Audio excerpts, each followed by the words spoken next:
दोस्तों, आज जिस तरह से देश विदेश में एंशिएंट चीजों को खोजने का पागलपन बढ़ा है, तो इसे आप आर्कियोलॉजिस्ट की ही करामात कह सकते हैं, क्योंकि ये रोजाना कुछ ऐसा खोज निकालते हैं जो इंसान की समझ से परे होता है। आपको बता दें कि अगर देखा जाए तो इन चीजों को खोजना कोई बहुत आसान काम नहीं है। आर्कियोलॉजिस्ट तो इन चीजों की मिस्ट्री भी सुलझाते हैं, पर सच बात यही है कि आर्कियोलॉजिस्ट के हाथ में कुछ ऐसी जगह भी लगी है जो फुली इनक्रेडिबल होती है, तो वहीं कुछ जगह तो ऐसी भी है जिनकी मिस्ट्री को आर्कियोलॉजिस्ट सदियों से नहीं सुलझा पाए हैं। तो आज की इस वीडियो में हम आपको कुछ ऐसी ही एंशिएंट आर्कियोलॉजिकल प्लेसेस के बारे में बताने वाले हैं जिन्हें आज तक लोग एक मिस्ट्री की तरह ही देखते हैं। तो चलिए शुरू करते हैं आज की इस वीडियो को। नंबर 10, स्तूपा ऑफ तख्ते रोस्तम। दोस्तों, तख्ते रोस्तम एक जगह का नाम है जिसका मतलब रुस्तम का सिंहासन है, और ये नाम फारसी पौराणिक कथाओं में एक राजा रुस्तम के नाम पर रखा गया है जो एक पहाड़ी की चोटी पर स्थित है। आपको बता दें कि तख्ते रोस्तम 4वीं और 5वीं शताब्दी का है, जिसकी पुष्टि पुरातात्विक ने वहां से मिले सैंपल्स के तौर पर की थी। ये अफगानिस्तान के समांगन शहर के दक्षिण पश्चिम में 3 किलोमीटर की दूरी पर स्थित है, जो एक स्तूप मठ परिसर का स्थान है। इसे पूरी तरह से पहाड़ी चट्टान में उकेरा गया है। प्रमुख बौद्ध परंपरा के अनुसार इसमें बौद्ध 5 कक्ष हैं, 2 अभयारण्य हैं और एक जटिल कमल के पत्ते के सौंदर्यकरण के साथ एक गुंबददार छत है, और इसके एक तरफ एक सुंदर पहाड़ी में एक स्तूप है जिसे हमिका नाम से जाना जाता है। इसके आधार पर कई और गुफाएं भी हैं। एक गुफा के ऊपर चौकोर भवन है जिसमें 2 कंबाइंड रूम हैं। आप जान लें कि इन गुफाओं में से एक में से पुरातत्वविदों को खुदाई के दौरान गजनवीद के सिक्कों का एक छोटा सा भंडार मिला था। ये एक बहुत प्राचीन और रहस्यमय खोज है। नंबर 9, मदर शिप्टन्स केव। ये 1488 ईस्वी में इंग्लैंड के यॉर्कशायर नगर में एक गरीब परिवार में जन्मी थी, जिनकी मां जन्म देने के तुरंत बाद ही चल बसी और एक किसान उसे अपने घर ले गया। वो जैसे ही उसे घर ले गया तो उसके घर अजीब हरकतें होने लगी, लेकिन समय के साथ सब ठीक हो गया और 24 वर्ष की आयु हो जाने पर शिप्टन नामक एक बढ़ई सी उनकी शादी हो गई। परंतु शादी होते ही उनका पति मर गया। बाद में वो पति के नाम को धारण कर मदर शिप्टन के नाम से संसार भर में प्रसिद्ध हो गई। उसके बाद वो अपनी आध्यात्मिक शक्तियों से लोगों को भूत, भविष्य, वर्तमान की घटनाएं बताती तथा साथ ही साथ विभिन्न रोगों की चिकित्सा भी करती थी, और दूर दूर से लोग उनके पास अपना भविष्य जानने के लिए आते थे तथा उनके द्वारा की गई भविष्यवाणियां सच भी निकलती थी, और उनकी डेथ भी उसी गुफा में हो गई। तब से वो प्राचीन गुफा आज भी प्रसिद्ध है और लोग उस गुफा में जाकर आज भी ठीक हो जाते हैं। नंबर 8, द मोजू टूम्स। ये दुनिया के कुछ सबसे खूबसूरत कब्रिस्तान में से एक है। इस मोजू नाम के एरिया में 4वीं और 6वीं सेंचुरी की कई सारी कब्रें मौजूद हैं, जो एक एलीट रूलर के द्वारा बनवाई गई थी। आपको जानकर हैरानी होगी कि यह दुनिया के निंटोकू कॉफुन एम्परर के द्वारा बनाया गया अब तक का सबसे बड़ा कब्रिस्तान है, और इनकी ये कब्र चारों ओर से मोट से घिरी हुई है, जो करीब करीब 2400 फीट यानी कि 731 मीटर लंबी है, जिसके चलते ये जापान देश की सबसे बड़ी कब्रिस्तान है। और हाँ, यही नहीं बल्कि इसी के चलते सारी दुनिया का भी सबसे बड़ा कब्रिस्तान बना हुआ है। आप जान लें कि जापान में ही दुनिया का तीसरा सबसे बड़ा कब्रिस्तान भी मौजूद है, जो एम्परर रिचू कॉफुन की कब्र है। लेकिन ये सबसे बड़ा कब्रिस्तान की होल के आकार पर है, जिसे पेड़ पौधों को लगाकर छिपा दिया गया है, क्योंकि जापान के लोग इस बात पर विश्वास करते हैं कि कोई कब्र खोलना किसी श्राप से कम नहीं है। Number 7, Delos. डेलोस के बारे में शायद आप में से कई सारे लोगों को पता होगा कि डेलोस प्राचीन ग्रीस का एक सबसे अच्छा और पवित्र स्थान है। दरअसल ये एक आइलैंड है जिसे मिडिल एज के दौरान ट्रेडिंग सेंटर के रूप में भी इस्तेमाल किया जा चुका है। इसके चलते Greece Athens, Corinth, Macedonia, Rhodes और क्रेट जैसे देशों से व्यापार करता था। लेकिन आपको जानकारी दे दें कि ये आइलैंड ट्रेडिंग सेंटर से पहले लोगों का बसेरा भी रह चुका है। जब आर्कियोलॉजिस्ट ने इस जगह की रिसर्च की तो पाया कि वहाँ 3000 बीसी के पूर्व लोग रहा करते थे, जो वहाँ 3000 बीसी से 1500 साल पहले आकर बसे थे, जिसके बाद इसे 1580 बीसी में लोगों के द्वारा पूजा जाने लगा। लेकिन किसी को नहीं पता कि आखिर लोग इस आइलैंड की पूजा क्यों करते थे।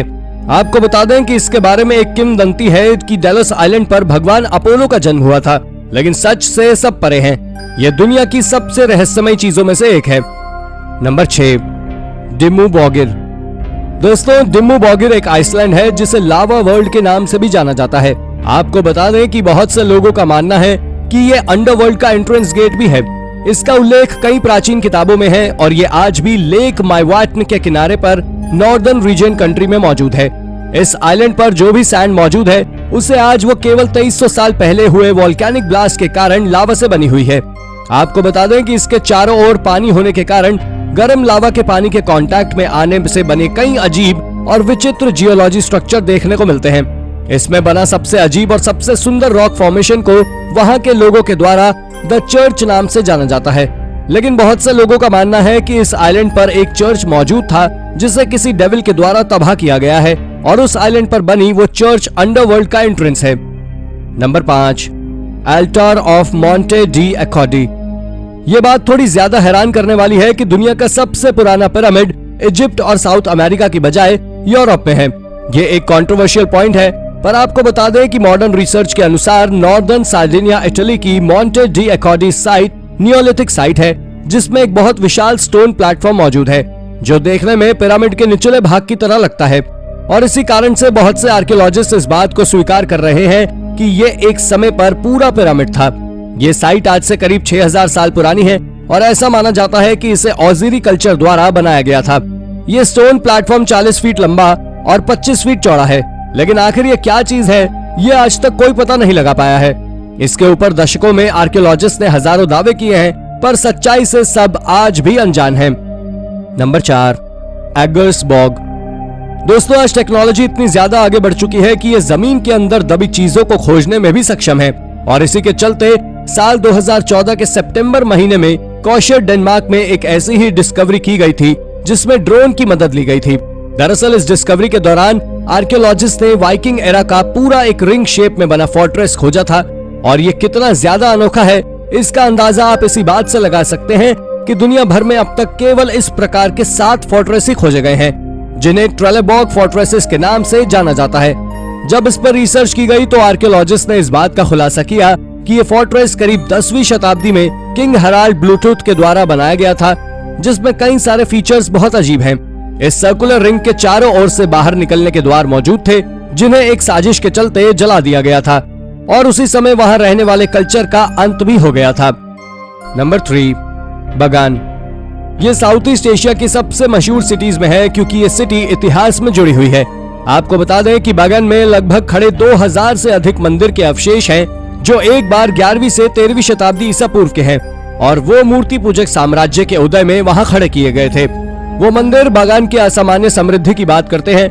बगान के मंदिरों के आकार, उद्देश्य और भव्यता में बाकी सभी से अलग हैं। आप आनंदा, हिटलोमिल्लो और श्वेजिगॉन मंदिर जैसे भव्य निर्माणों को देखकर आश्चर्यचकित हो सकते हैं। आप जान ले कि अक्टूबर से अप्रैल तक सभी यात्री बगान को ऊपर से एक गर्म हवा के गुब्बारे की मदद से पूरे मंदिर के मैदान को देख सकते हैं और इन मंदिरों की खूबसूरती आपका मन मोह लेगी। इसलिए ये दुनिया के सबसे प्राचीन शहरों में से एक है। नंबर 2, कैम्लियोडूनम। ये तो आप सभी जानते ही होंगे कि ब्रिटेन में रोमन्स 43 एडी के बाद आए थे, लेकिन सबसे पहले इस एरिया को कॉलचेस्टर ने अपने कब्जे में लिया था जिसे ट्रिनोवेट्स ट्राइबल्स ने संभाला था। लेकिन उसके बाद इस एरिया पर कैचुवेलियोनी ट्राइब ने राज किया और उन्होंने एक स्ट्रॉन्ग होल्ड तैयार किया जिसे कैम्लियोडूनम नाम से जाना जाता था। इसका मतलब उनकी साधारण भाषा में स्ट्रॉन्ग होल्ड ऑफ कैमुलस होता है, जिसे वो एक रहस्यमय ब्राइथोनिक डाइटी को समर्पित करते थे। ये ठीक उसी तरह है जिस तरह से रोमन डाइटी मार्स। पर आपको बता दें कि 1st सेंचुरी में कैचुवेलियोनी ब्रिटेन की सबसे बड़ी ट्राइब थी, लेकिन रोमन के आने के साथ ही इन्होंने उस जगह को खाली कर दिया और उसके बाद रोमन्स ने कैम्लियोडूनम में एक लेजेंडरी फोर्ट्रेस बनाया। तो ये दुनिया के सबसे मशहूर ब्रिटेन में कैम्लियोडूनम का इतिहास है जो बहुत से लोगों को नहीं पता, क्योंकि हाल ही में वहां से मिले सबूतों में सभी को इसका पता चला है, जो एक इनक्रेडिबल डिस्कवरी है। नंबर 1, गिला क्लिफ ड्वेलिंग्स। गिला क्लिफ ड्वेलिंग्स को 1200 के आखिर में डेजर्ट ड्वेलिंग प्यूब्लोन्स के द्वारा बनाया गया था। उन्होंने वहां कई सूखी और धूल से भरी प्राकृतिक गुफाओं की फिनिशिंग कर उन्हें अपने घर के रूप में इस्तेमाल किया। ये केव्स आज भी न्यू मैक्सिको में मौजूद हैं, जो आज करीब 700 सालों से भी ज्यादा पुरानी हो गई है। लेकिन आज किसी को इस बात का अंदाजा नहीं है कि आखिर प्यूब्लोन्स कहां गए या उनके साथ क्या हुआ। लेकिन जब आर्कियोलॉजिस्ट ने इस पर अच्छे तरीके से रिसर्च की तो पाया कि यहाँ पर प्यूब्लोन्स की केवल एक ही जनरेशन रही है। अब अगर आप सोच रहे हैं कि आखिर आर्कियोलॉजिस्ट ने इसका पता कैसे लगाया, तो आपको बता दें कि आर्कियोलॉजिस्ट ने इसका पता वहां पर बने कई अलग अलग घरों को देखकर लगाया है और इसके साथ ही उन्होंने वहां से कई आर्टिफैक्ट्स भी बरामद किए हैं। आप मानो या ना मानो, ये डिस्कवरी किसी खजाने से कम नहीं है। तो दोस्तों, ये थी हमारी आज की वीडियो। अगर आपको वीडियो पसंद आई हो तो वीडियो को लाइक करें, और हाँ, जाते जाते चैनल को सब्सक्राइब भी जरूर कर दीजिएगा। धन्यवाद।